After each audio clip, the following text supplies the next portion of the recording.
తెలుగువారి ఆత్మీయ వారధి. తెలుగువారి ఆత్మీయ వారధి టోరీలో సైన్స్ అవర్ కార్యక్రమానికి స్వాగతం. ఈ కార్యక్రమాన్ని మీకు సైన్స్ ఫర్ సొసైటీ మరియు Babu Gogineni Facebook group rationalist arena నుంచి మీకు సమర్పిస్తున్నది గోవింద్ ఫ్రమ్ కాలిఫోర్నియా. నమస్తే అండి. మనం గత 8 వారాలుగా హ్యూమన్ ఎవల్యూషన్ అంటే మానవ పరిణామ క్రమంలోని వివిధ దశలు, స్థాయిలు, వాళ్ళ యొక్క జీవన స్థితి ఎలా ఉండేది, తర్వాత సైంటిఫిక్ ఎవిడెన్సెస్ అంటే ఏంటి, ముఖ్యమైన విషయాలన్నీ కూడా మనం చాలా కూలంకుశంగా చర్చించుకున్నాం. ఇంక్లూడింగ్ మానవ నాగరికతలు, వ్యవసాయం ఏంటి, మైల్ స్టోన్స్ ఇన్ హ్యూమన్ ఎవల్యూషన్స్లో ఉన్న ముఖ్యమైన పరిణామాలు ఏంటి, ఆ విషయాలన్నీ కూడా చర్చించుకున్నాం. ఈరోజు ఎపిసోడ్ కంక్లూడెడ్ ఎపిసోడ్ అనమాట. అంటే we are giving a conclusion on all the series that you had done so far. And second ఏం చేస్తున్నామంటే, ఈసారి ఎవరికైనా క్వశ్చన్ అండ్ ఆన్సర్స్ అంటే మీకు ఏమైనా ప్రశ్నలు ఉన్నా, సందేహాలు ఉన్నా, ఇటువంటి విషయాలన్నీ కూడా మనం ఈ ఫుల్ ఎపిసోడ్లోని క్వశ్చన్ అండ్ ఆన్సర్గా, అంటే మేము ఈ సిరీస్ చేస్తున్నప్పుడు మాకు మా గ్రూప్ నుంచి, అదేవిధంగా ఈ ప్రైవేట్గా మేము చేస్తున్నప్పుడు సెషన్స్ నుంచి మాకు కొన్ని ప్రశ్నలు వచ్చినాయి అన్నమాట. అవన్నీ కూడా మేము ఈ లాస్ట్ ఎపిసోడ్ వరకు అన్నీ ఉంచి ఈ ప్రశ్నలన్నింటికి కూడా కూలంకుశంగా, అంటే మనం ఒక ఎవిడెన్సెస్ని అన్నీ ప్రజెంట్ చేసిన తర్వాత ఇప్పుడు ఒక ఫుల్ ఫ్లెడ్జ్డ్ ప్లాట్ఫామ్ ఒకటి బేస్ ఫామ్ అయిన తర్వాత అసలు హ్యూమన్ ఎవల్యూషన్ అంటే ఏంటి, ఆ యొక్క ఆధారాలు ఏంటి, అవన్నీ అని తర్వాత ఇప్పుడు ప్రశ్నలన్నీ తీసుకోవడం జరుగుతుందండి. సో మీకు ఎవరికైనా ఇంట్రెస్టెడ్ ఉన్న వాళ్ళు tory.live1కి కాల్ చేసి మీకు ఏమైనా సందేహాలు ఉన్నా, ప్రశ్నలు ఉన్నా అడిగి మా షోలో మీ అభిప్రాయాలు కూడా షేర్ చేసుకోవచ్చండి. అదండి. ఈ షోలో మనకి ప్రసాద్ ఇందుకూరి గారు ఫ్రమ్ ఆస్ట్రేలియా నుంచి మన ఈ 8 ఎపిసోడ్స్లో కూడా అన్ని విషయాల్ని బాగా రీసెర్చ్ చేసి అన్ని మనకి ప్రజెంట్ చేసిన వాళ్ళు ప్రసాద్ ఇందుకూరి గారు. వెల్కమ్ టు ద షో అండి ప్రసాద్ గారు. థ్యాంక్ యూ గోవింద్ గారు. Thank you. మనకి చాలా ప్రశ్నలు వచ్చినాయండి మనం ఎపిసోడ్ చేస్తున్నప్పుడు. ఇప్పుడు ఎవరైనా ఇంట్రెస్టెడ్ ఉంటే మనకి లైవ్లో జాయిన్ అయ్యి అడగమని చెప్తున్నాం, ఎవరైనా జాయిన్ అవుతారు. సో మీరు ఈ 8 ఎపిసోడ్లో మనం చేసిన విషయాల్ని క్లుప్తంగా అసలు కంక్లూజన్గా చెప్పాలి అంటే ఒక 2-3 మినిట్స్లో మీరు ఎలా చెప్తారు?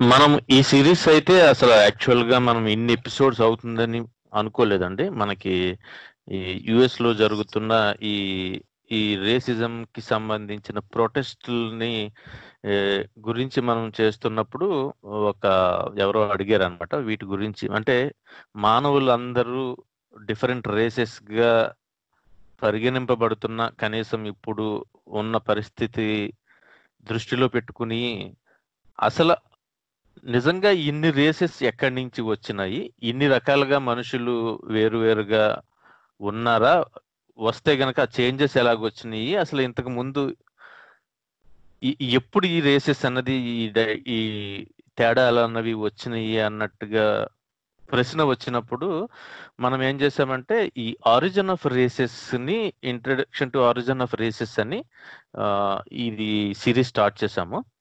అంటే మన ఈ అవుట్ ఆఫ్ ఆఫ్రికా థియరీ ప్రకారం మోడర్న్ హ్యూమన్స్ ఒక 1,00,000 నుంచి 2,00,000 సంవత్సరాల క్రితం తూర్పు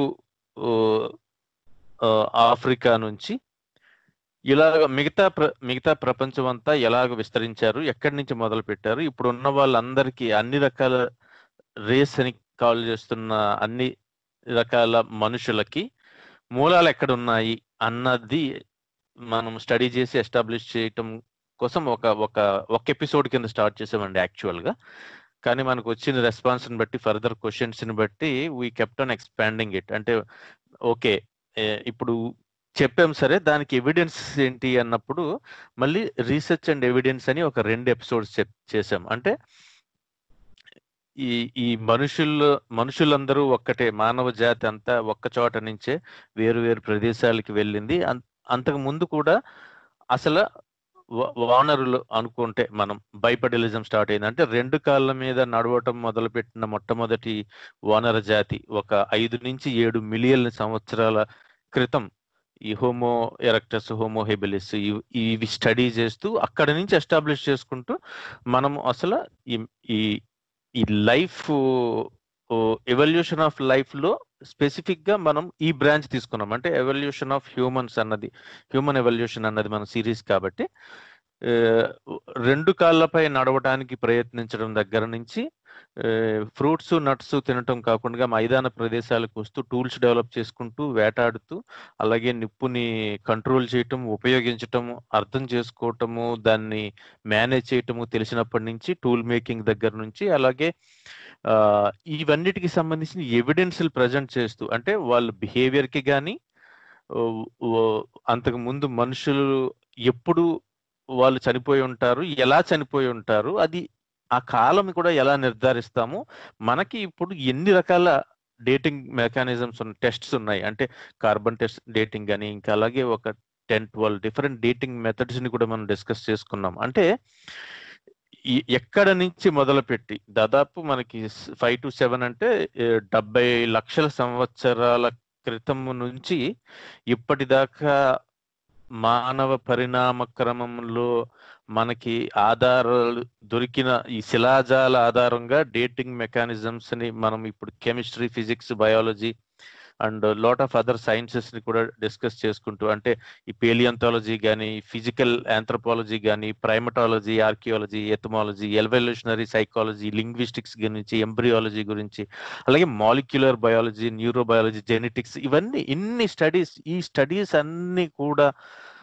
డిపెండ్ అయ్యి ఉన్న అన్నిటిని ఒకదాన్నొకటి సపోర్ట్ చేసుకుంటూ ఉన్న మనకి ఇప్పుడున్న సైంటిఫిక్ బాడీ ఆఫ్ నాలెడ్జ్ అంతా యూజ్ చేసిన తర్వాత ఈ ఈ ఎవిడెన్సెస్ ని, దొరికిన శిలాజాలను కానీ, రాతి పనిముట్లను కానీ, ఆ తర్వాత మోస్ట్ రీసెంట్లీ హోమోసేఫియన్స్ యూజ్ చేసినట్టుగా తెలుస్తున్న గత 40,000 సంవత్సరాలుగా మనకి లభ్యమైన ఈ వేరియస్ కళాకృతులు కానీ, ఈ పాటరీ కానీ, పింగాణివి కానీ, మట్టివి కానీ, ఆ తర్వాత వచ్చిన రాతి పనిముట్లు కానీ, అలాగే హ్యూమన్ ఫాజిల్స్ కానీ, అంటే మానవ లేదంటే జంతు అవశేషాలు, అంటే ఫొజిలైజ్ అయినవి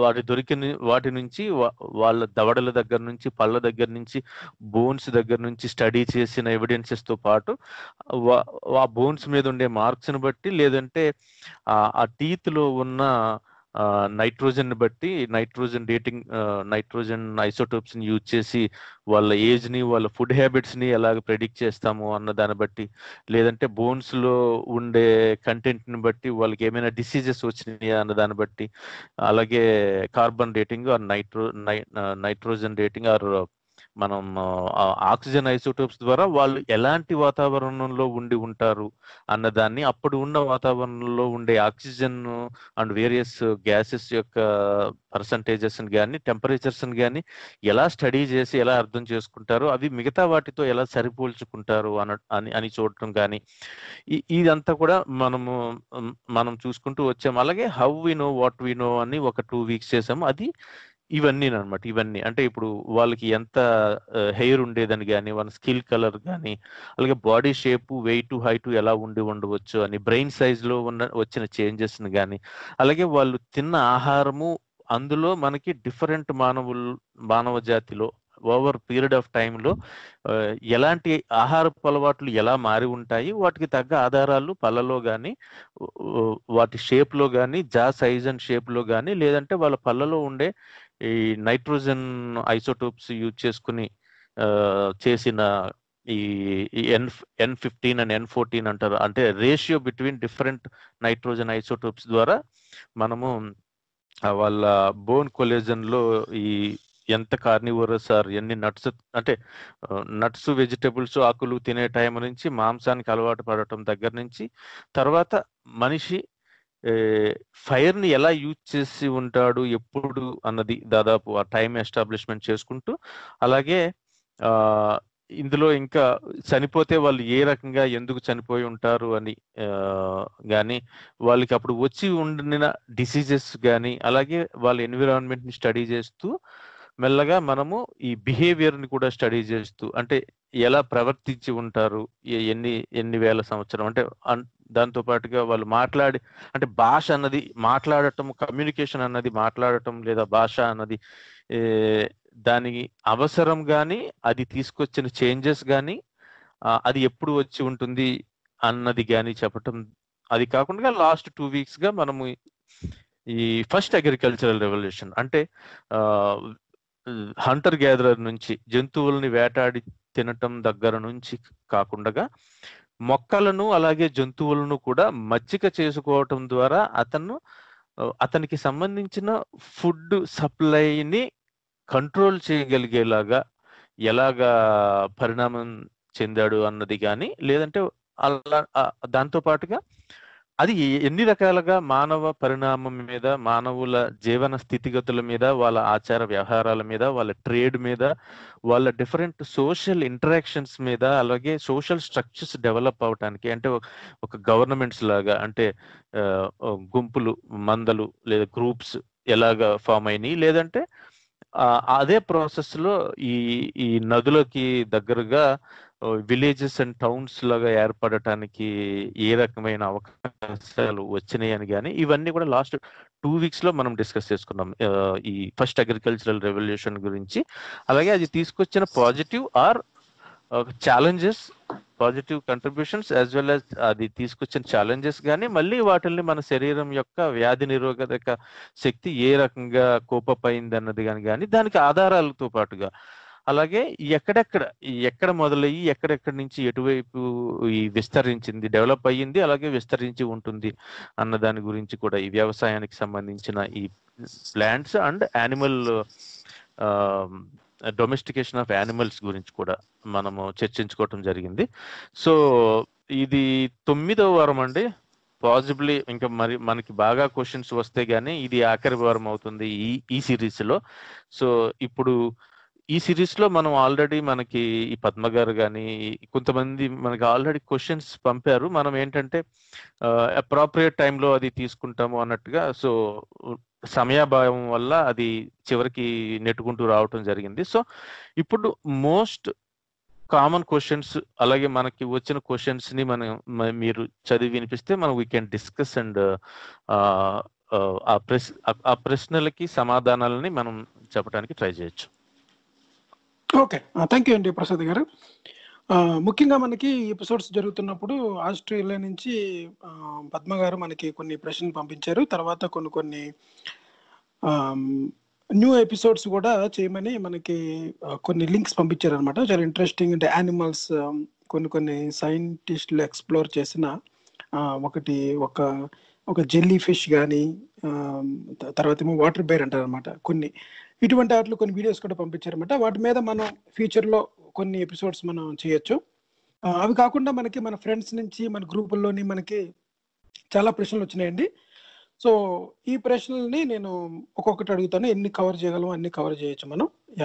మనకి మొట్టమొదటి ప్రశ్న అదేంటంటే, మనం కోతుల నుంచి గనక ఆవిర్భావం చెంది ఉంటే, కోతుల నుంచి గనక, అంటే కోతుల నుంచి మనిషి పుట్టాడన్నా లేదా కోతుల నుంచి మానవులు ఉద్భవించారు అని చెప్పినా సరే, మరి కోతులు ఎందుకు ఇంకా ఉన్నాయి?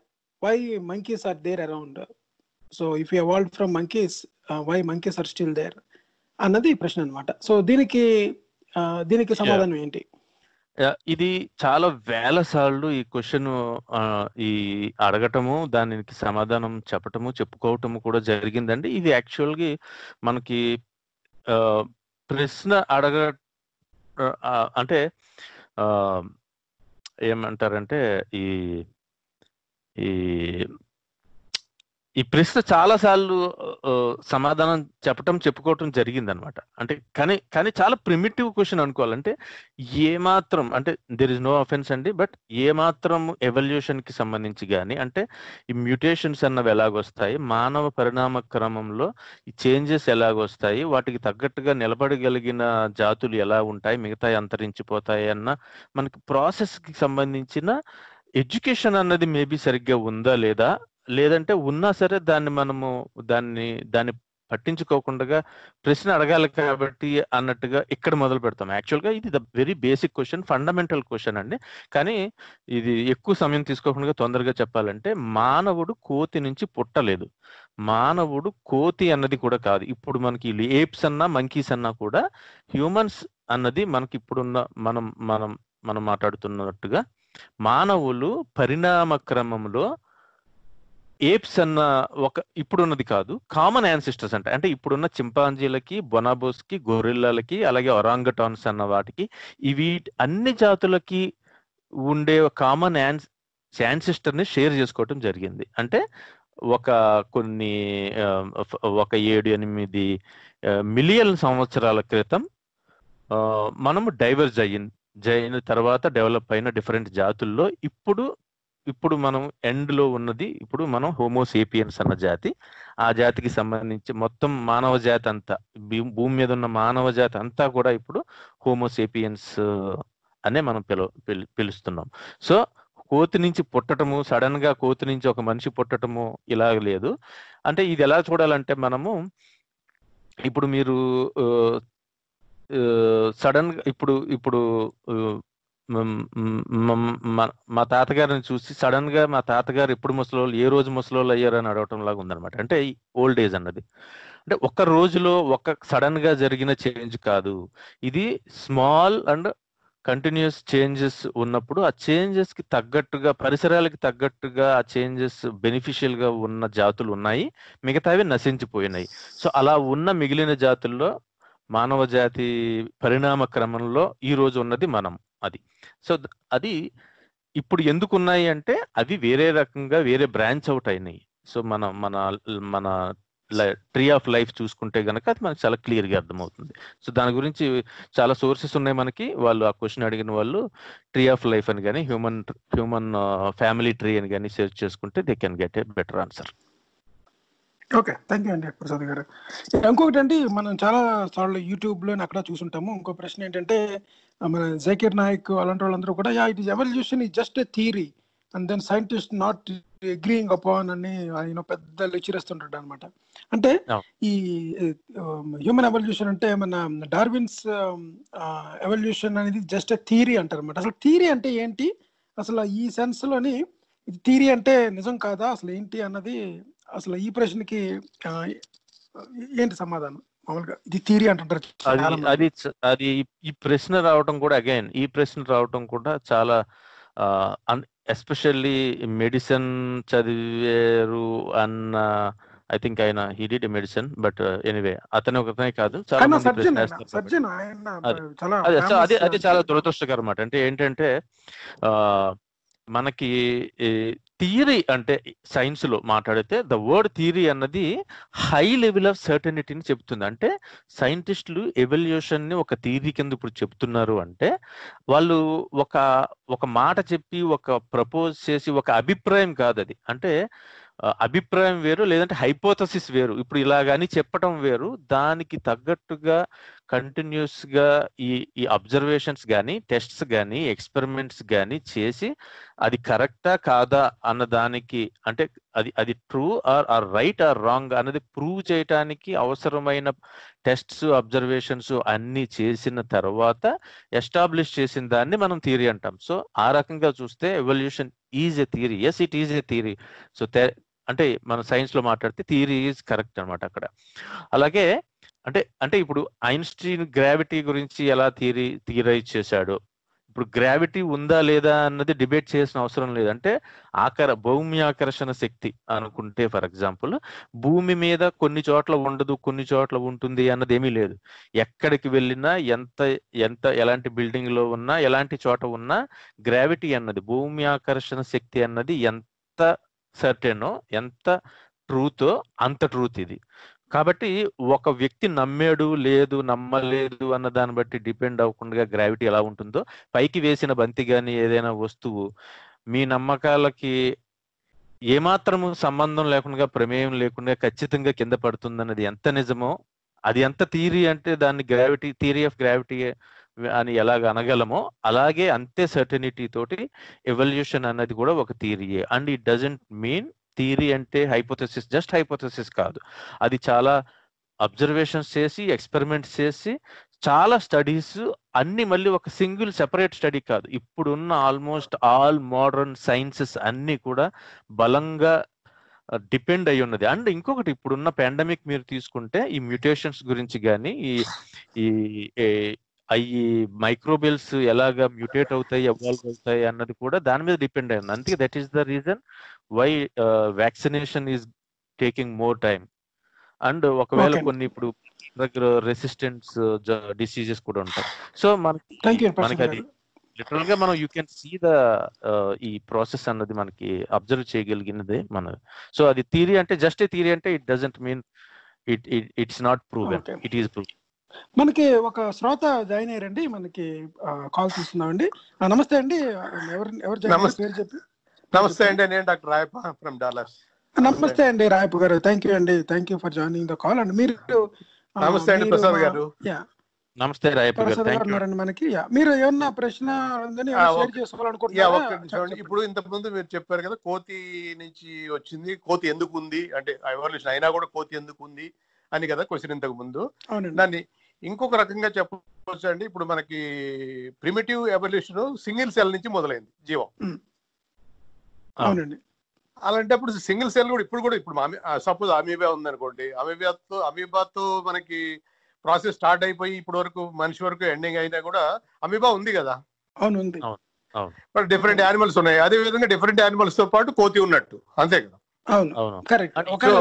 అలాంటప్పుడు ఇంకా క్వశ్చన్ రాదు, ఏ కోతి ఎందుకు ఉంది అనే క్వశ్చన్ రాదు. యాక్చువల్ గా ఉంది, ఇప్పుడు ఎవల్యూషన్ అంతా ఉంది, ప్రాసెస్ అంతా ఉంది స్టిల్. అంటే ఇక్కడ ఒక విషయం యాడ్ చేస్తానండి నేను. యాక్చువల్లీ అడిగే వాళ్ళు ఎలా అడుగుతారంటే ప్రశ్న, ఇప్పుడు గొంగళ పురుగు ఉందండి, గొంగళ పురుగు నుంచి సీతాకోచిలకు వచ్చింది. ఆ గొంగళ పురుగు చనిపోయి దాంట్లో నుంచి సీతాకోచిలకు వస్తుంది కదా. వీళ్ళు ఏమనుకుంటారంటే ఈ ఎవల్యూషన్ అనే దాంట్లోని కోతులు అనేవి కనుక జన్మనిచ్చినట్లయితే అవి అంతరించిపోయి ఇవ్వాలి కదా అన్నట్టు. ఎందుకంటే సైన్స్ అంటే తెలియని వాళ్ళు, సైంటిఫిక్ అసలు ఎవల్యూషన్ అంటే ఏంటి, ఈ మెడికల్లోని అనాటమీ అంటే తెలియని వాళ్ళు, మనలో ఎన్ని అవయవాలు ఉన్నాయి, ఎలా ఎలా పనిచేస్తుంటాయి అన్న విషయాలు తెలియని వాళ్ళు, మనిషి యాజ్ ఇట్ ఈజ్ గా దేవుడు డిజైన్ చేసి ఒక బొమ్మను తీసుకొచ్చి ఒక స్టేడియంలో పెట్టి ప్రాణం నోట్లోంచి గాలి ఊదితే మనిషి ఎలాగైతే వెంటనే ప్రాణం అంటే ఒక కోమాలోంచి లేచిన మనిషి ఎలా లేవిస్తాడో అలా ఉద్భవించాడు అని నమ్మిన వాళ్ళు అడిగే ప్రశ్నలు అనమాట ఇవి. అందుకని common man terms, common man way of thinking అట్లే ఉంటది. ఎందుకు అంటే ఇప్పుడు మనకి ప్రవచనకర్తలు చెప్పేదంతా ఇంతే కదా. అవును, ఇవే చెప్తా ఉంటారు. వాళ్ళు చెప్పేది they become doctors and they become scientist, they tell everything. పాదాల నుంచి పుట్టారు, కొంతమంది తల నుంచి పుట్టారు అని చెప్తాము. It's science. ముందు మట్టికి మీరు ప్రశ్నించకపోతే పాదాల నుంచి పుడతాడు, భుజాల నుంచి పుడతాడు, ముఖం నుంచి పుడతాడు, తొడల నుంచి పుడతాడు. కానీ మీరు ప్రశ్నించారనుకోండి వెంటనే అది సింబాలిక్ అయిపోతుంది అనమాట. ఎప్పుడైతే మీరు ప్రశ్నించారో అప్పుడు వెంటనే ఇదంతా సింబాలిక్ అండి, మీరు అలా అర్థం చేసుకోకూడదండి. ముఖం అంటే ముఖం నుంచి పుట్టరండి, ముఖం అంటే తెలివితేటలు కదా, తెలివితేటలకు సింబాలిజం అనమాట. భుజాల నుంచి అంటే బాహువులు శక్తికి సంబంధించినవి కదా, పరాక్రమానికి సంబంధించినవి కదా, అందుకని వాళ్ళ క్షత్రియులు అనమాట. తొడల నుంచి అంటే మన కాళ్లే కదండి ఆధారం, నడుస్తుంటాం కదా, నడవడం అంటే ఏంటండి వ్యాపారం చేయడం అన్నమాట. అందుకని వాళ్ళందరూ కూడా ఈ శూద్రులు అనమాట, మన ఎవరో వయస్సులు అనమాట. పాదాలంటే ఏంటండి, మనం అన్ని పాదాలనేవి పూజించేవండి. అందుకని చెప్పేసి వాళ్ళందరూ కూడా సర్వీసెస్ అన్ని కూడా సేవలు చేసే వాళ్ళందరూ పూజనీయులు అనమాట అని భాషను చెప్పే వాళ్ళు కూడా ఉన్నారు కొంతమంది. అంటే ఏంటంటే ఎప్పుడైతే మనం ప్రశ్నిస్తామో అప్పుడు వాళ్ళ నిర్వచనాలు మారిపోతాయి. పూజనీయులు అంటే పూజ చేయాలని పర్లేదు అనమాట, గుడికి రావాలని పర్లేదు, గుడిలో నిషేధం అనమాట వాళ్ళకి. కరెక్ట్. ఎప్పుడు వచ్చింది అంటే ఎప్పుడైతే వ్యతిరేకత వచ్చిందో వాళ్ళని బుజ్జగించే కార్యక్రమం ప్రారంభం అవుతుంది కనుక అప్పుడు పాదాల యొక్క గొప్పతనం వస్తుంది. లేదంటే ఆ పాదాలు తీసుకెళ్ళి నెత్తి మీద పెడతాడు. ఇప్పటికీ పెడుతున్నారు, నెత్తి మీద పెట్టి ఆశీర్వదిస్తా ఉంటారు ఇప్పటికి కూడా. అవును, కరెక్ట్. యా, అది దానికి క్విక్ గా అంటే మీరు అడిగిన దాంట్లో 2 పాయింట్స్ కి నేను క్విక్ గా యాడ్ చేస్తానండి. ఒకటి, ఒక జీవి నుంచి ఇంకొక జీవి పరిణామం చెందింది అంటే ముందు జీవులు అంతరించిపోవాల్సిన అవసరం లేదు. ఎందుకు అంటే మీరు ఇప్పుడు చూస్తే, మీరు ఇప్పుడు ఒక 200 సంవత్సరాల క్రితం ఇప్పుడున్న కుక్కల్లో 90% లేవండి, 95% పైగా కుక్కలు ఏమీ లేవు. అంటే ఇప్పుడు వచ్చిన ఈ డాల్మేషన్స్ ఇలాంటి అన్ని మోడర్న్ జాతి శునకాలు అన్ని కూడా మరి మనము ఇదే ప్రాసెస్ ని స్పీడప్ చేస్తూ న్యాచురల్ సెలక్షన్ కాకుండా ఆర్టిఫిషియల్ సెలక్షన్ లో మనకి కావలసిన డిఫరెంట్ అందులోనే ఉన్న డిఫరెంట్ జాతులని బ్రీడింగ్ చేస్తూ మనకి కావలసినవి, మనకి నచ్చినవి, మనకి ఉపయోగం అనుకున్న జాతులకి మాత్రమే అవకాశం వచ్చేలా చేసి వాటి నుంచి పిల్లల్ని మనం పొందడం ద్వారా చేసింది. సో ఇది స్పీడప్ చేసినప్పుడు. సో ఇప్పుడు మరి తోడేళ్ళు అలాగే వచ్చినాయి. ఇప్పుడు మరి ఇంతకు ముందు ఫస్ట్ వెర్షన్స్ ఉన్నాయా లేవా అంటే కొన్ని ఉంటాయి, కొన్ని లేవు. సో తర్వాత వచ్చినవి ముందు ఉన్న వాటికి సంబంధం లేదు. అవి ఎక్స్టింక్ట్ అయిపోవాల్సిన అవసరము లేదు, అలాగే అవి ఖచ్చితంగా ఉండాల్సిన అవసరం కూడా. అవునండి, చాలా అంటే యాక్చువల్ గా ఇప్పుడున్న లైఫ్ ఫార్మ్స్ కన్నా కొన్ని thousands of hundreds of thousands of times different species అంటే స్పీషీస్ గా పరిణామం చెందేంత అవకాశము, సమయము, పరిస్థితులు వాటికి ఉన్నా లేకపోయినా లేనివన్నీ చనిపోతూ వచ్చినాయి. మనకు ఉన్నవి మాత్రం చాలా తక్కువ అనమాట. కానీ ఇప్పటి వరకు ఉన్న జీవులు మొత్తం అన్నిటిలోని 98.8% 99.8% మొత్తం జీవులన్నీ చనిపోయినాయి అన్నమాట ఇప్పటి వరకు పుట్టిన జీవులు.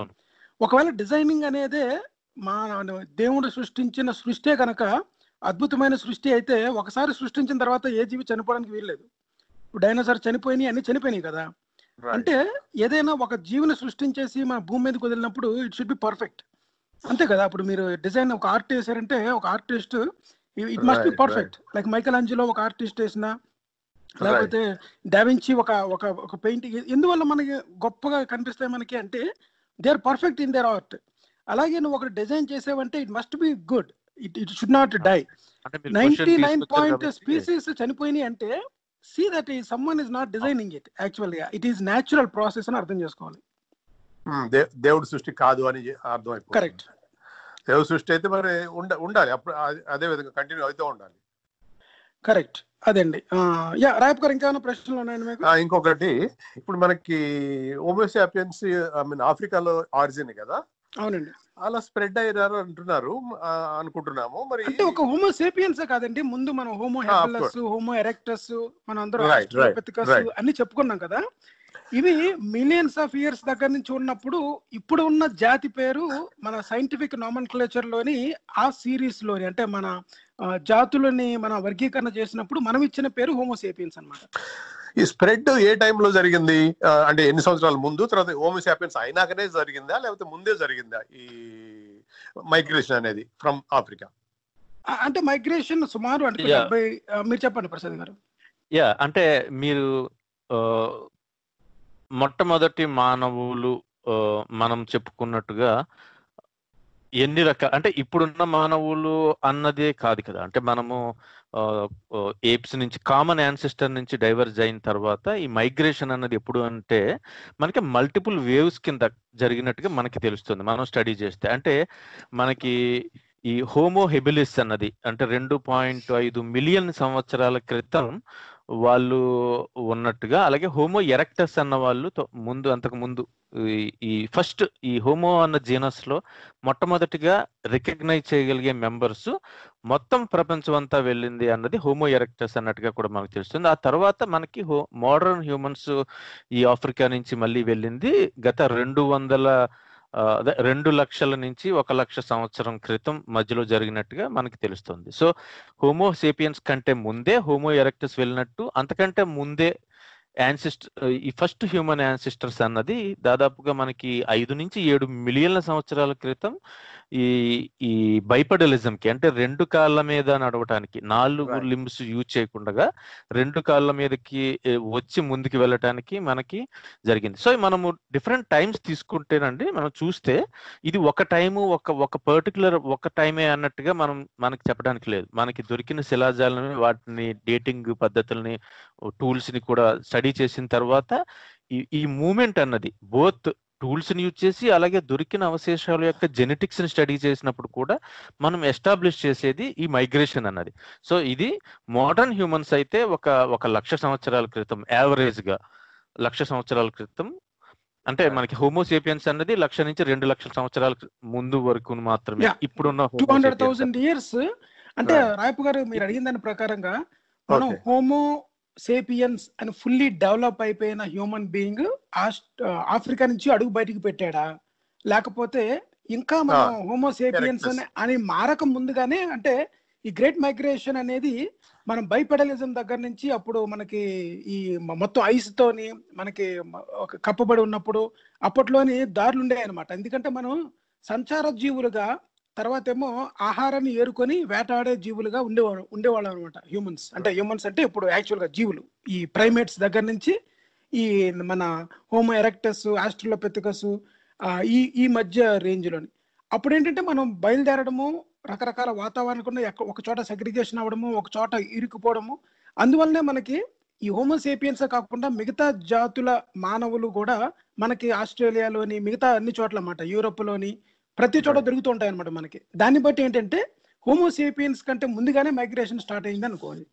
ఓకే, ఇంకొక క్వశ్చన్ అండి. ఆ టైంలో మరి ఈ ఆఫ్రికా నుంచి బయలుదేరింది అమెరికాకి ఎలా చేరగలిగారు? అప్పుడు ఆ మంచు యుగం ఉండి అంతా కలిసే ఉండేదా ఖండాలన్నీ? ఎట్లా? అది ఆల్రెడీ మనము ఒక ఎపిసోడ్ డిస్కస్ చేసామండి. ఇది ఏంటంటే మనకి సైబీరియా దగ్గర ఉంటుంది కదా ల్యాండ్ బ్రిడ్జ్, పేరు గుర్తులేదు. యా, అది ఐసేజ్ టైం.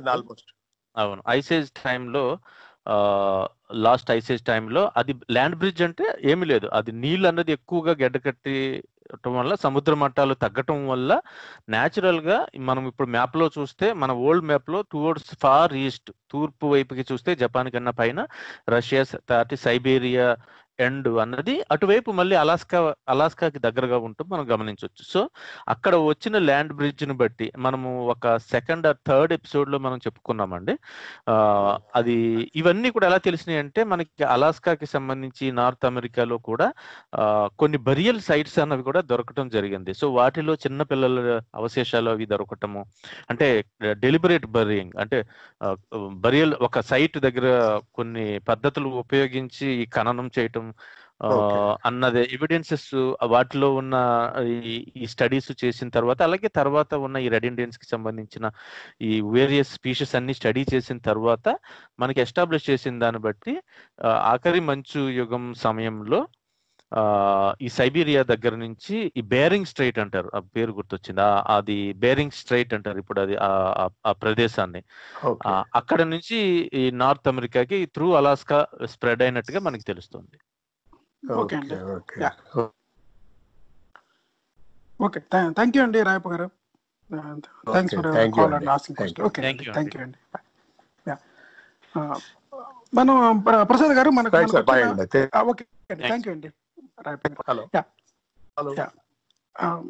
ఓకే అండి, బాయ్ అండి రాయప్ప గారు. బాయ్ అండి. Okay, bye. ఓకే అండి, మనకి ప్రసాద్ గారు మనకి నెక్స్ట్ ప్రశ్నలకి వెళ్దామండి. మనకి ప్రశ్న ఏంటంటే, మనకి ఇప్పుడు హ్యూమన్స్ కిను మన మిగతా జంతువులకి అసలు ఎంత డిఎన్ఏ ఎంత దగ్గరగా మ్యాచ్ అవుతుంది? అంటే బాగా దగ్గరగా మ్యాచ్ అయింది అంటే, మీరు question closest relative to humans అంటే ఇప్పుడున్న వేరే జాతుల్లో చూసుకుంటే గనక ఈ చింపాంజీస్ అన్నది మనకి 2005లో ఈ చింప్ జీనోమ్ సీక్వెన్స్ చేసినారు అండి, రీసెర్చ్ చేసినప్పుడు వాళ్ళు చూసింది ఏంటంటే more than 99% of DNA, chimpanzees DNA అన్నది మన మోడర్న్ హ్యూమన్స్ కి చాలా దగ్గరగా ఉన్నట్టుగా, సిమిలర్ గా ఉన్నట్టుగా మనకి తెలుస్తుంది. అలాగే ఇప్పుడు వేరు అంటే ఈ ఫ్యామిలీ ట్రీలో గనక మిగతా మానవులతో మనం ఎంత దగ్గరగా ఉన్నామో అనుకుంటే గనక దాదాపుగా మనం ఈ కొన్ని కాంప్లెక్స్ మ్యాథమెటిక్స్ అండ్ అంటే ఈ మానవ జీవితం ఎంత ఉంటుంది అన్న దగ్గర నుంచి మైగ్రేషన్స్, అలాగే లైఫ్ ఎక్స్పెక్టెన్సీ అంటారు అది, అలాగే ఇవన్నీ కన్సిడర్ చేసిన తర్వాత డిటర్మైన్ చేసింది ఏంటి అంటే దాదాపు 3000 సంవత్సరాల క్రితం, అంటే కనీసం ఒక 100 జనరేషన్స్ కన్నా పైన ఈ మానవుల యొక్క ఫ్యామిలీ యాన్సిస్ట్రల్ ట్రీ, అంటే ఈ మనం వంశవృక్షం అనుకుంటాం, అలాగా గనక ఒక అన్ని తరాలకి పైకి వెళ్తే గనక చూసుకుంటే 3000 నుంచి 3500 సంవత్సరాల క్రితము యూరోప్కి ఈ యూరోపియన్ అంటే ఈ వీళ్ళందరికీ కూడా ఒక కామన్ యాన్సిస్టర్ ఉండాలి అన్నట్టుగా మనకి చెప్తున్నారు. అంటే ఏంటంటే ఇప్పుడు ఉన్న జనాభాకి దాదాపుగా 3000 నుంచి 3500 సంవత్సరాల క్రితము ఒక కామన్ యాన్సిస్టర్ ఉండొచ్చు అన్నట్టుగా. ఓకే, అవునండి. మనకి ఇప్పుడు యాక్చువల్ గా అసలు మైటోకాండ్రియల్ డిఎన్ఏ అంటారు కదా మనకి, అంటే తల్లి నుంచే సంక్రమించి అవును ఇద్దరికి వెళ్తుంది. వీటిని స్టడీ చేసిన తర్వాత తెలిసిందనమాట. అంటే ఒక 1,00,000 నుంచి 2,00,000 సంవత్సరాల క్రితం సదరన్ ఆఫ్రికాలో మొదలైంది అనుకున్న ఈ మనకి లూసీ అని ఒక అవశేషానికి పేరు 3.2 మిలియన్ ఇయర్స్ బ్యాక్ కదా అది లూసీ. అది అవును. ఇప్పుడు లాస్ట్ అంటే మోస్ట్ రీసెంట్ గా ఈ హోమోసేపియన్స్ అనుకుంటే గనక 1,00,000 నుంచి 2,00,000 సంవత్సరాల క్రితం వచ్చిన ఈ మోడర్న్ హ్యూమన్స్ ఇది. అది వీళ్ళందరికీ కూడా కామన్, అంటే చాలా దగ్గర కనెక్షన్ ఉండటానికి అవకాశం ఏంటంటే ఒక జస్ట్ 3,000 సంవత్సరాలు సరిపోతుంది అన్నట్టుగా మనకి స్టడీస్ బట్టి తెలుస్తుంది. ఓకే, అలాగే అసలు మొట్టమొదటి మనుషులు అంటే మానవులు అంటే ఎవరు, అసలు మొట్టమొదటిసారిగా ఈ హ్యూమన్ ఎవల్యూషన్ అనేది ఎక్కడ ప్రారంభమైంది? అదే ఇది ఇప్పుడు రాయప్ గారు అడిగిన క్వశ్చన్ చాలా సిమిలర్ అండి. ఇది కూడా యాక్చువల్ గా మనము మొట్టమొదటి అనుకోవటానికి ఏంటంటే ఒక పెయిర్ ఉన్నారు, ఒక పెయిర్ ని క్రియేట్ చేసేవారు ఎవరు అనుకోవటానికి లేదు. అలాగే మనం తీసుకోవటం కూడా మనము ఎప్పుడు ఈ ట్రాన్సిషన్ లో వానరుల నుంచి నరులుగా వచ్చిన ఈ ట్రాన్సిషన్ లో ఎప్పుడు మనం మానవులను పిలుచుకుంటాము అన్న దాని మీద డిపెండ్ అయి ఉంటుంది. అంటే ఇందాక చెప్పిన వేరే ఎగ్జాంపుల్ ప్రకారం కూడా మీరు మనకి వయసు ఇప్పుడు నడి వయసు లేదంటే వృద్ధాప్యం వచ్చిందంటే ఎప్పుడు కరెక్ట్ గా వృద్ధాప్యం వచ్చిందంటే మనం తీసుకోవటాన్ని బట్టి, మనకి పళ్ళు ఊడిపోవాలా, జుట్టు రాలిపోవాలా, నెరిసిపోవాలా, లేదంటే శరీరం ముడతలు పడాలా, సో మనం తీసుకున్న డెఫినేషన్ బట్టి. కాకపోతే మనం ఆ ఫేజెస్ కానీ ఫేజెస్ మనం ఎస్టాబ్లిష్ చేసుకోవచ్చు ఎలా అనుకుంటే కనుక. అంటే ఎప్పుడంటే మీరు ఒక మనిషిని ఇప్పుడు చూసి మరలా ఒక 50 సంవత్సరాల తర్వాత చూసారనుకోండి, అప్పుడు ముసలాడు అయిపోయి ఉంటాడు అనమాట. ఒక మనిషిని ఇప్పుడు చూసి మళ్ళీ ఒక 30 సంవత్సరాల తర్వాత చూస్తే అప్పుడు చేంజెస్ వస్తుంది. ఎవ్రీడే ఉన్నప్పుడు gradually every second our cells division అవుతూ చేంజెస్ వస్తున్నాయి కనుక ఒకటి పలానా టైంలో చేంజ్ అయింది అని చెప్పలేము అనమాట. ఈ ఎవల్యూషన్ అనేది ఏంటంటే it is a gradual and very slow process. So దాన్ని బట్టి మనం ఒక ఫేజ్ లో అయ్యింది అని బట్టి మనకి చెప్పలేము మనం. కానీ ఆ ఫేజెస్ గురించి చెప్పాలనుకుంటే వాళ్ళు అడిగిన ప్రశ్నకండి మనకి 5 నుంచి 7 మిలియన్ల సంవత్సరాల క్రితం ఎప్పుడైతే చెట్ల మీద మా వానరులుగా ఉన్న తర్వాత మెల్లగా మైదానాలకి అలవాటు ఎండాకాలం మీద నడవటానికి ప్రయత్నించటం మొదటి మానవులు అనుకోవాలనుకుంటే 5 మిలియన్లు అంటే 50 సంవత్సరాలు అనుకోండి దగ్గర. అది కాకుండా మనము 2.5 మిలియన్ 2.5 మిలియన్ అంటే ఒక 25 లక్షల సంవత్సరాల క్రితము హోమో హిబిలిస్ అన్న వాళ్ళని మనము అంటే స్టోన్ టూల్స్ యూజ్ చేయటం కానీ ఇదంతా మోడర్న్ అంటే హ్యూమన్స్ అనుకుంటే. అలా కాకుండా ఖచ్చితంగా అప్రైట్ మ్యాన్ అంటే హోమో ఎరెక్టస్ అన్నది అంటే ఫస్ట్ రికగ్నైజబుల్ మెంబర్స్ అంటారు ఈ హోమో అన్న జీనస్ లో. సో వాళ్ళని అంటే మొత్తానికి ప్రపంచానికి స్ప్రెడ్ అయిన మొట్టమొదటి హోమో ఎరెక్టస్ అనుకుంటే వాళ్ళది ఒక టైం ఉంది. అలాగే మోడర్న్ హ్యూమన్స్ కి వచ్చేటప్పటికి మనకి 2 లక్షల సంవత్సరాల క్రితం హోమో ఎరెక్టస్ నుంచి హోమో సేపియన్స్ గా పరిణామం చెందినట్టుగా ఉంది. అలాగే సో ఇవన్నది మనం ఎప్పుడు మనం అనుకున్నది మనం దేనిని మనం మానవులు అనుకుంటున్నాం అన్న దాన్ని బట్టి డిపెండ్ అయి ఉంటుంది ఆన్సర్. అంటే మరి దీని ఆన్సర్ సింపుల్ గా Adam and Eve and started at garden of Edens అక్కడ కాదు, అది అంత సింపుల్ ఆన్సర్ కాదు. ఇది మానవులు ఎక్కడి నుంచి ప్రారంభం అయ్యారు అంటే యాడమ్ అండ్ ఈవ్ అని ఆ గార్డెన్ లో ప్రారంభమైనట్టుంది కదా, మరి మీరేంటి అసలు సంబంధం లేని ఆన్సర్ చెప్పారు? అదేనండి, మనము ఒకటి చెప్పి వదిలేస్తే సరిపోదు కదా. మనకి ఒక చెప్పుకోవడానికి ఏమంటే ఎన్నైనా చెప్పుకోవచ్చు. అదేదో ఒక తెగలో అయితే ఆఫ్రికాలో ఒక బాలుడికి అజీర్తి చేసి వాంతి చేసుకుంటే సో అలాగా దానికి ఎంత ఆధారం ఉందో ఇప్పుడు మీరు చెప్పేదానికి కూడా అంత ఆధారం ఉన్నట్టు, అంటే ఏమీ లేనట్టు. అంటే మనకి ఒక 2,000 సంవత్సరాల క్రితం వాళ్ళకున్న అవగాహన బట్టి వాళ్ళు రాసుకున్న పుస్తకంలో ఉన్న ఒక పేజీ అండి, దాన్ని మనం అలాగే చూసి వదిలేయటం బెటర్. దాని గురించి డిస్కస్ చేయటం కూడా యాక్చువల్ గాను అంటే ఆడమ్ అండ్ ఈవ్ అంటే ఒక మనిషిని క్రియేట్ చేసి ఎముక నుంచి అతనికి కావలసిన స్త్రీని క్రియేట్ చేసి వాళ్ళని వదలటము, ఒక పాము, ఇవన్నీ కథ కింద మనం తీసుకుని వదిలేయటం మంచిది. ఓకేనండి, సరే. అయితే మీరు దీనికి రిలేటెడ్ గా ఇంకో ప్రశ్న ఉందండి. అదేంటంటే మనకి అసలు హ్యూమన్ ఎవల్యూషన్ లోని అసలు మేజర్ మైల్ స్టోన్స్ ఏంటి? మేజర్ మైల్ స్టోన్స్ అంటే మనము ఒక 7-8 మైల్ స్టోన్స్ గురించి చెప్పుకోవచ్చు. అంటే ఫస్ట్ మొట్టమొదటిది ఇప్పుడు మనం అనుకున్నట్టు బైపెడలిజం అంటారు. అంటే 5 నుంచి 7 మిలియన్ సంవత్సరాల క్రితము ఈ ఆస్ట్రలోపిథెకస్ ఫాజిల్స్ మనకి దొరికిన వాటిని అంటే ఒక 4.2 నుంచి 3.9 అంటే దాదాపు 40 లక్షల సంవత్సరాల క్రితం విధిగా టెస్ట్ చేయబడిన ఫజిల్స్ ని స్టడీ చేసినప్పుడు మనకి బైపెడలిజం అనేది మొట్టమొదటిగా అప్పుడు ఉన్నట్టుగా తెలుస్తుంది. సో దాదాపు 5 నుంచి 7 మిలియన్ల సంవత్సరాల క్రితం వచ్చిన బైపెడలిజం అంటే చెట్ల నుంచి మనము మైదానాల్లోకి వచ్చి 4 కాళ్ళు అంటే చేతులు కాళ్ళు కూడా లోకోమోషన్ కి మూవ్మెంట్ కి ఉపయోగించక్కర్లేకుండా 2 ఉపయోగించటం అన్నది ఒక major and first mile stone కింద మనం చెప్పుకోవచ్చు. సో దాని తర్వాత మనకి పరిణామ క్రమంలో వచ్చింది టూల్ మేకింగ్ అండి. అంటే మనకి చేతికి ఉన్న తంబుని కానీ దాని పొజిషన్ బట్టి కానీ మనకి వేరే చిన్న చిన్న పనిముట్లు ఉన్న వాటిని వాడుకోవటమో లేదంటే కొత్తగా తయారు చేసుకోవటమో అన్నది ఒక 2.5 మిలియన్ సంవత్సరాల క్రితం ఈ టూల్ మేకింగ్ అనేది సెకండ్ అనుకుంటే, అలాగే మీట్ కన్జంప్షన్ అంటే ఈ చెట్లు ఆకులు నట్స్ లేదంటే వీటినే తినటం ఫ్రూట్స్ లాంటివే కాకుండా ఈ వేటాడి చంపటం బయటకు వచ్చిన తర్వాత మైదానాల్లోకి వచ్చిన తర్వాత వేరే జంతువుల్ని ఈ టూల్స్ తోటో లేదంటే వేరేగానో వేటాడి వాటి మాంసాన్ని తీసుకోవటం ద్వారా ఆ తర్వాత అది ఈ బ్రెయిన్ సైజ్ ఎలా ఇంప్రూవ్ అయింది, జా సైజ్ ఎలాగా డిక్రీజ్ అయింది, ఈ వేరే వేరే ఈ పళ్ళలో తేడాలు ఎలాగ వచ్చినాయి ఇదంతా మనకు తెలుస్తుంది. సో మీట్ కన్జంప్షన్ కూడా మనం థర్డ్ అని చెప్పుకోవచ్చండి.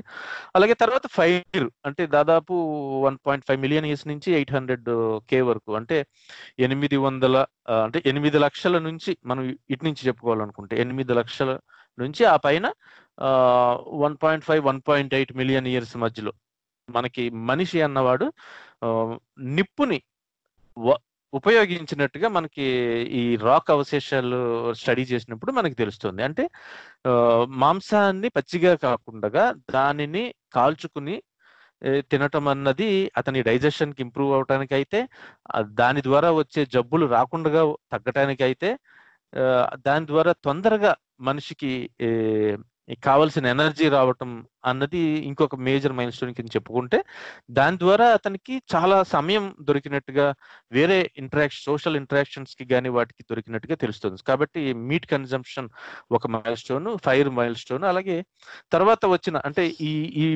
ఈ సమయంలో అతను వేరే కళల మీద వేరే వాటి మీద సమయం వెచ్చించే అవకాశం రావటం వల్ల అతను ఇంటరాక్ట్ అవ్వటానికి వేరే మనుషులతో అన్నది అవసరం రావటం. అలాగే దాన్ని మనం ఈ ఆరిజిన్ ఆఫ్ లాంగ్వేజెస్ అనుకోవచ్చు. అంటే ఒక భాష అంటే need not be in written form, ఒక మనిషి ఇంకొక మనిషికి తనకి అవసరమైన కావలసిన లేదంటే అందరికీ ఉపయోగపడే నాలెడ్జ్ ని షేర్ చేయడానికి కమ్యూనికేట్ చేయటం అన్నది ఇంకొక మైల్ స్టోన్. అలాగే తర్వాత వస్తే మనకి లాస్ట్ 2 వీక్స్ గా చెప్పుకున్నట్టుగా అగ్రికల్చర్ అన్నది అంటే మొక్కలని జంతువులని కూడా తన అవసరాలకి తగ్గట్టుగా మలుచుకుని డొమెస్టికేట్ చేసుకుని వాడుకుని కంట్రోల్ చేసుకోవటం అన్నది చాలా పెద్ద మైల్ స్టోన్ కింద మనకి చెప్పుకోవచ్చు. అంటే చాలా మేజర్ మైల్ స్టోన్ కింద కూడా చెప్పుకోవచ్చు. అంటే కొన్ని లక్షల సంవత్సరాలుగా రాని చేంజెస్ అనేది జస్ట్ కొన్ని వందల వేల సంవత్సరాలు లేదంటే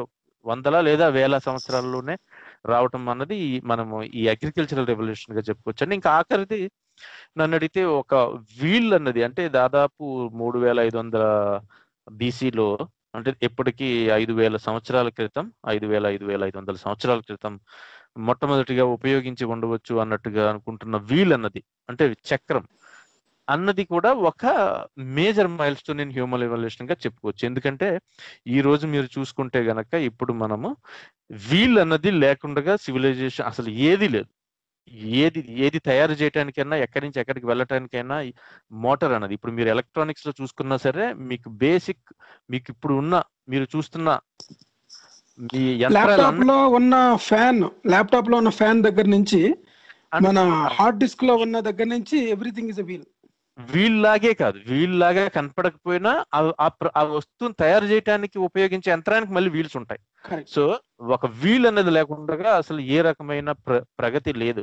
అందుకని సో ఈ 7-8 విషయాలు ఇప్పుడు చెప్పినవి అన్నది మేజర్ మైల్ స్టోన్స్ గా మనం చెప్పుకోవచ్చు. అవును, మనం లేత్ మిషన్ అంటాం చూసారా, లేత్ మిషన్ అంటారు అదొకటి.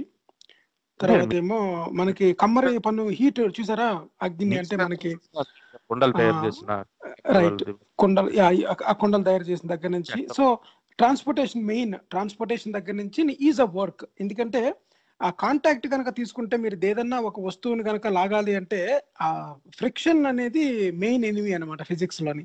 So surface to surface contact, దాన్ని లిఫ్ట్ చేయగలిగినప్పుడు ఆ వీల్కి ఉన్న కాంటాక్ట్ అనేది మనకి makes friction less almost. So అందుకనే బేరింగ్స్ కానీ వీల్స్ కానీ ఇవన్నీ తీసుకున్నప్పుడు ట్రాన్స్పోర్టేషన్ అనేది చాలా ఈజీ అవుతుంది అనమాట. So that is mechanical advantage. So wheel అనేది ఒక రివల్యూషనరీ మైల్ స్టోన్. ఇంకొక ప్రశ్న అండి, తర్వాత నేను కొన్ని ప్రశ్నలు మళ్ళీ అడుగుతాను నేను, అంటే మనకి టైం సరిపోదని ఈ ముఖ్యమైన ప్రశ్నలు ముందు అడుగుతున్నాను నేను. అంటే ఇప్పుడు హ్యూమన్స్ అనేవి అంటే హ్యూమన్స్ అంటే మానవుల్ని అంటే ఎవరన్నా డిజైన్ చేశారా? అంటే ఆర్ హ్యూమన్స్ డిజైన్డ్ అసలు, లేకపోతే అసలు ఎవల్యూషన్ అనేది అసలు ఏదైనా ఒక డైరెక్షన్ ఉందా? అంటే ముందుకి దీన్ని డిజైన్ చేసి ఒక ప్రోగ్రామబుల్ గా ఎవరన్నా చేశారా?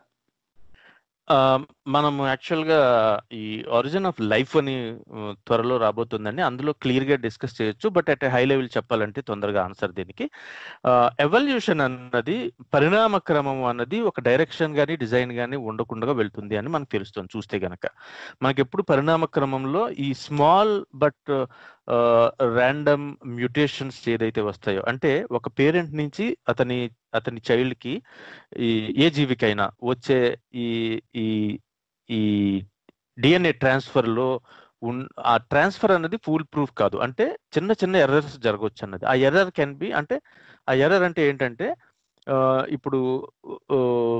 ఇప్పుడు ఒక పక్షి ఉందంటే దాని ముక్కు ఇంకా కొద్దిగా స్ట్రాంగ్ గా అవ్వటము, లేదంటే వీక్ గా అవ్వటము. సో వీక్ గా అయ్యింది ఏమవుతుందంటే అది ఆహారాన్ని సంపాదించుకోలేకపోవటం వల్ల చనిపోవటం. స్ట్రాంగ్ గా అయింది ఆహారం సంపాదించుకుని ఎక్కువ జత కట్టే అవకాశం రావటం, ఎక్కువ పిల్లలు కలగటం, మళ్ళీ అది ట్రాన్స్ఫర్ అవటం. సో ఇది చూసినప్పుడు ఈ మ్యూటేషన్స్ అన్నవి కూడా ఎప్పుడు డైరెక్ట్ చేయటము డిజైన్ చేయటం ఉండదు, అవి ర్యాండమ్ గా వచ్చినట్టుగా మనకు తెలుస్తుంది. అది పెద్ద స్టడీ యాక్చువల్గా మనం నెక్స్ట్ సిరీస్ లో డిస్కస్ చేసుకోవచ్చు. సో ఈ ర్యాండమ్ మ్యూటేషన్స్ వచ్చినవి వాళ్ళు ఉండే సిచ్యువేషన్స్ కి ఎన్విరాన్మెంట్ కి ఫేవరబుల్ గా ఉన్నవి ఆ జాతులు ముందుకు వెళ్ళినాయి, లేని అంతరించిపోయినాయి. సో ఒకవేళ డిజైనే అనుకుంటే గనక మనకి అపెండిక్స్ అంటారు, 24 గంటలు నొప్పి ఏదో అంటారు. సో వెర్మిఫామ్ అపెండిక్స్ అని, సో దానికి సంబంధించి అంటే వెస్టీజియల్ ఆర్గాన్స్ గా అనుకుంటాను. అలాగే నిక్టిటేటింగ్ మెంబ్రేన్ అని, అంటే చేపలు కొన్ని సరీసృపాలకి కంటిలో ఈ 2 రెప్పలు కాకుండా ఇంకొక రెప్పలాగా ఉంటుంది, పక్క నుంచి వచ్చి క్లియర్ చేస్తూ ఉంటున్నట్టుగా ఉంటుంది దాన్ని. సో ఇలాంటివన్నీ మానవులకి కూడా వాటి రిమైన్స్ ఉన్నాయి మనకి కంటి కొలుకుల్లో మనం చూస్తే కనుక, అవి మనకి ఉపయోగం లేదు ఇప్పుడు యాక్చువల్గా. సో అలాగే కొన్ని నర్వ్స్ కూడా ఉన్నాయండి, అది మనకి షార్ట్ కట్ కాకుండా గొంతు నుంచి కిందకి వచ్చి మళ్ళీ పైకి తిరిగి వెళ్ళటం అన్నది, అంటే పరిణామ క్రమంలో అది డైరెక్షన్ లెస్ గా వెళ్తుంది కాబట్టి మళ్ళీ వెనక్కి తగ్గటం అన్నది ఉండదు. ఒక్కొక్కసారి ఈ వెస్టిజియల్ పార్ట్స్ అన్ని అలాగే ఉంటుంది, మనం చూడొచ్చు అనమాట. సో ఆన్సర్ చెప్పాలంటే ఎవల్యూషన్ అంటే పరిణామ క్రమానికి డిజైన్ గానీ డైరెక్షన్ గానీ లేదు. ఓకేనండి, అంటే ఏంటంటే there is no purpose of human lifes. అంటే యాక్చువల్గా ఏంటంటే మనం ఏదో ఒక పైనుంచి సృష్టింపబడ్డామని, లేకపోతే ఏంటంటే ఒక పర్పస్ ఉందని, నిన్ను నువ్వు తెలుసుకో, నీ గమ్యం నువ్వు తెలుసుకో, నువ్వు ఎక్కడికి వెళ్తున్నావో తెలుసుకో అన్నది. సో ఇట్స్ లైక్ అంటే జీవం పుడుతుంది చనిపోతుంది అంతే, ఇట్ జస్ట్ ఒక ఫిజికల్ ప్రాసెస్ అన్నమాట. పర్పస్ అన్నది ఎవరికి వాళ్ళు ఉన్న వెతుక్కోవాలి, అంటే కాలమాన పరిస్థితులు, వాళ్ళకున్న కాన్స్టిట్యూషన్, వాళ్ళకున్న బాధ్యతలు, రెస్పాన్సిబిలిటీస్, రైట్స్ అవన్నీ యూజ్ చేసుకుని ఎవరికి వాళ్ళు ఆనందంగా ఉండగలిగేలాగా చూసుకోవడమే. ఫిలాసాఫికల్ క్వశ్చన్ వేరు, ఫిలాసాఫికల్ గా what is the purpose of human beings, what is the purpose of my self అన్నది వేరు. కానీ ఒక ఫిజిక్స్ అంటే ఒక భూమి ఆవిర్భవించింది లేదా విశ్వం ఆవిర్భవించింది ఆ లెక్కల్లోని ఏదైనా ఒక జీవం పుట్టింది అంటే దానికి ఏదైనా ఒక పర్పస్ ఉందా, అంటే ఎవరన్నా సృష్టించారా అన్న దానికి అయితే మట్టికి answer is no. Okay, next ఏంటంటేనండి, అసలు మనకి ఈ ప్రాసెస్ ఎవల్యూషన్ అనే ప్రాసెస్ ని మనం చూడొచ్చా, మనకి కంటికి కనిపిస్తూ ఉంటుందా, అసలు దానికి ప్రూఫ్ ఏంటి? అవునండి, యాక్చువల్గా ఇది ఆన్సర్ 2 రకాలుగా కూడా చెప్పొచ్చు. అంటే మనకి నెక్స్ట్ అడిగేది ఏంటంటే మరి ఈ ప్రాసెస్ మనకి ఎందుకు కనపడదు అంటారు, అంటే ఇప్పుడు ఎందుకు జరగట్లేదు, లేదంటే ఒక జీవి నుంచి ఇంకొక జీవేనా అంటే ఇప్పుడు మనం చెప్పింది మనతో చూస్తే గనక ఇది small changes over millions of thousands of years కనీసం న్యాచురల్ సెలెక్షన్ ప్రకారం జరగాలనుకుంటే గనక అది చాలా సమయం పడుతుందండి. కాకపోతే మనకి కొన్ని ఎగ్జాంపుల్స్ ఉన్నాయి. మనకి పెప్పర్ మౌత్ ఎవల్యూషన్ అని ఏదంటామో, అంటే ఇండస్ట్రియల్ రెవల్యూషన్ వచ్చినప్పుడు యూకేలో కొన్ని చోట్ల ఈ ఈ పొల్యూషన్ లెవెల్స్ పెరగటం వల్ల ఒక చెట్లన్నీ కూడా వాటి కలర్ ని ఈ బ్రౌనిష్ గ్రే కలర్ నుంచి చాలా డార్క్ కలర్ గా మారే ప్రాసెస్ లో అక్కడ ఉండే మాత్స్, ఈ బటర్ఫ్లైస్ లాగా ఉంటాయి, మాత్స్ అంటారు వాటిని, అవి వాటిలో వచ్చిన మ్యుటేషన్స్ వల్ల వచ్చిన కలర్ చేంజెస్ లో ఆ పరిసరాలకి అనుగుణంగా ఉన్నవే కొన్ని తరాల తర్వాత ఉండటం, మిగతా అంతరించిపోవడం జరిగింది. అది ఎందుకని స్టడీ చేస్తే గనక ఆ పరిసరాలకు తగ్గట్టుగా లేని వాటికి సంబంధించిన ప్రెడేటర్స్, అంటే వాటిని ఆహారంగా తీసుకునేవి ఈజీగా పిక్ చేసుకోవటానికి, అలాగే వీటికి కూడా ఆహారం దొరకటానికి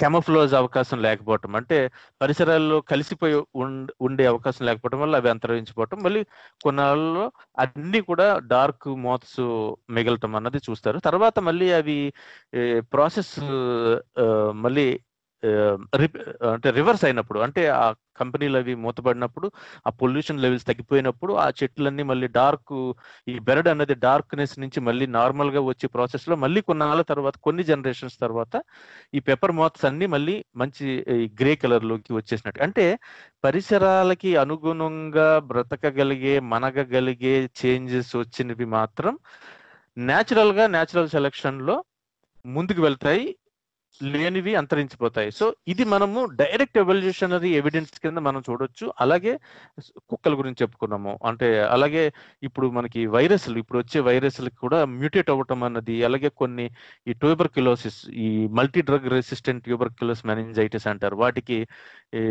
ఒక సరైన మందు అంటూ ఉండదు. ఎందుకంటే ఒక మందు వేసేటప్పటికి ఆ మైక్రోబ్స్, ఆ ప్యాథోజన్స్ లేదంటే ఆ మైక్రోబ్స్ ఏమవుతాయంటే వాటిలో వచ్చే ఎవల్యూషనరీ ఈ మ్యూటేషనల్ చేంజెస్ వల్ల ఆ మందుకి అంటే ఆ మందు ఏమాత్రం పని చేయకుండా కొత్తగా వాటి బిహేవియర్ మారిపోతుంది అనమాట. సో ఇవి మనం అబ్జర్వ్ చేయొచ్చు. ఖచ్చితంగా అన్ని రకాలుగా, అన్ని చోట్ల, అన్ని జీవుల్లోనూ మన హ్యూమన్ లైఫ్ టైంలో మనకు ఉండే ఒక 100 ఏళ్లలో మనం, లేదా మనకు ఉండే నాలెడ్జ్ అంతా చూసుకున్నా ఒక 1000-2000 సంవత్సరాలుగా మనం వీటిని స్టడీ చేస్తున్నాం అనుకున్నా కానీ ఈ సమయం అన్నది చాలా తక్కువ. సో ఈ ప్రాసెస్ అన్నది చాలా కొన్ని మిలియన్లు లేదా లక్షల సంవత్సరాల్లో జరుగుతుంది. సో అంతకాలము ఎవరైనా మనగలిగితే డైరెక్ట్ గా వాళ్ళు అబ్జర్వ్ చేయగలరు, లేదంటే లేదని. ఓకే అండి, అది ఇంకొక చిన్న ఎగ్జాంపుల్, ఒక చిన్న పాయింట్ యాడ్ చేస్తాను ఇక్కడ. మనం ఇప్పుడు రైతులు వాళ్ళు ఉపయోగించే పురుగుల మందును కూడా మనం చెప్పుకోవచ్చు. ఎందుకంటే పురుగులు అనేవి కూడా మనం ఈ కెమికల్స్, ఈ ఫెర్టిలైజర్కి సంబంధించినవి, లేకపోతే కొన్ని ఈ పెస్టిసైడ్స్ అంటాం కదా, అవి కొట్టినప్పుడు అవి అంతకంతకు పెరుగుతూ వెళ్తాయి అనమాట. అంటే ఎక్కువ గాఢతని ఉపయోగించవలసి వస్తుంది అనమాట. సో అదొకటి మనం తెలుసుకోవాల్సింది. నెక్స్ట్ అంటే ఇప్పుడు మీరు ఇంత ముందు చెప్పారు కదా హ్యూమన్స్ డిజైన్ చేయలేదని, అప్పుడు జెనిసిస్ అనేది రాంగ్. అంటే మనం చూసుకుంటే in the beginning God created the heavens and earth అని ఉంటుంది అన్నమాట. అంటే జెనిసిస్ బైబిల్లో కనుక ఫస్ట్ చాప్టర్, ఫస్ట్ వాక్యం కనుక మీరు తీసుకుని ఉంటే, మన తెలుగులో కనుక దాన్ని ఆది కాండము అంటారు. అంటే ఆది యందు దేవుడు భూమి ఆకాశంలో సృజించెను అంటుంది.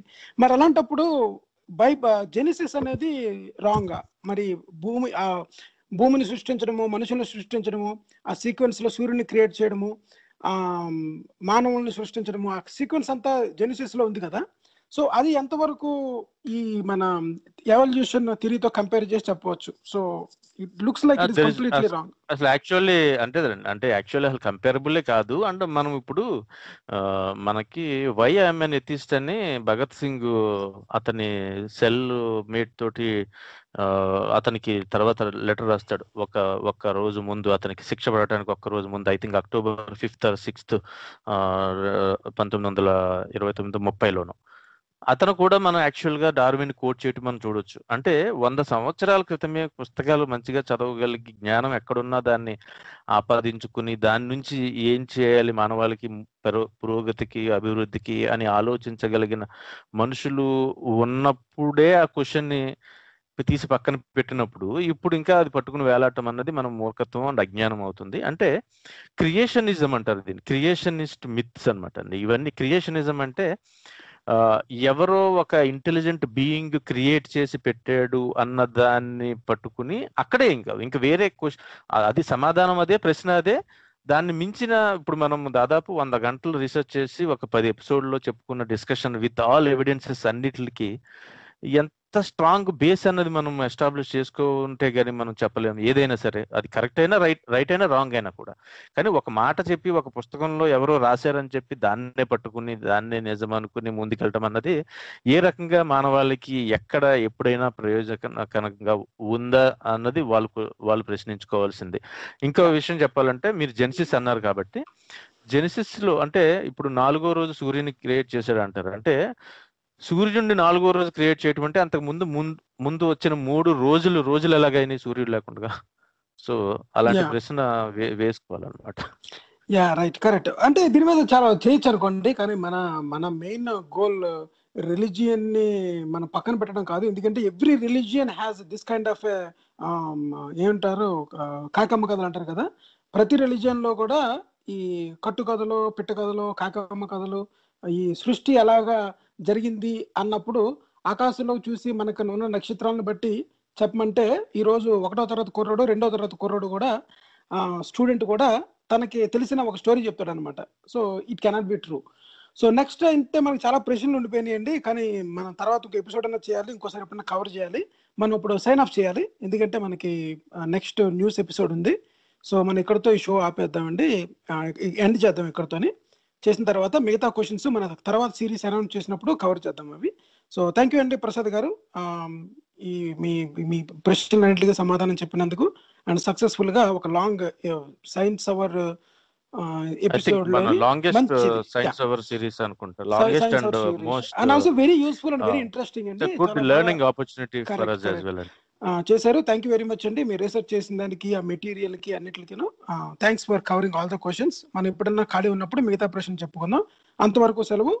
Thank you very much Prasad garu. Bye అండి. థ్యాంక్ యూ అండి గోవింద్ గారు, and thank you for the opportunity. Thanks, bye.